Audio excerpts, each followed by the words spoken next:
Hey everyone, this is Curtis Granderson of the New York Mets, and you're watching BOSSIP.com. There's a number of things that you can do, whether you're an athlete or a non-athlete, just to be active, and it starts with involving people, whether it be family, friends, co-workers, and say, we want to go for a walk, we want to go for a ride, we want to do a sport we enjoy, but it has to be something you enjoy or else you're not going to do it. So if I said, hey, we're going to go and rock climb, you're like, I don't want to climb rocks. Okay, well, we can start on just climbing the stairs at our building. Instead of taking the elevator or the escalator, let's take the stairs up there. And all of a sudden, we've got a little workout in, and we're starting to feel better. Now we escalated up to, we're going to go for a further walk, we're going to go for a run, we're going to go for a jog, and maybe eventually we might get on that rock climb. After I got my water and hydrated, and I've done my workout, and everything's good to go, there's always music around, so I gotta see what mood I wanna be in for the day. And the great thing about the iPod is they have the shuffle feature. So I just float it around and see what happens. It could take me from Motown to old school hip hop, to new hip hop, to jazz, and it could be everyone.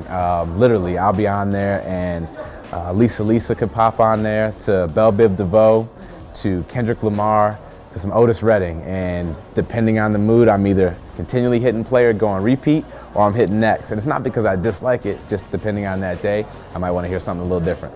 So being an African-American athlete and being around sports, obviously, the news was what was going on with the Clippers and Sterling and everything, and it was unfortunate that it ended up happening.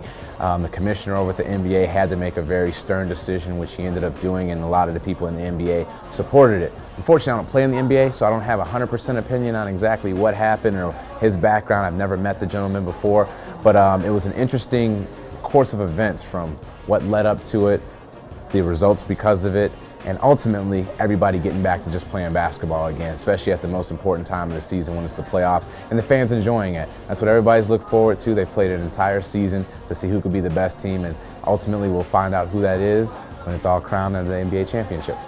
The racism in sports in general is always something that is going to be a topic of conversation. The history of all the sports, from where it starts to who played to where we are at this point today, is always going to be there.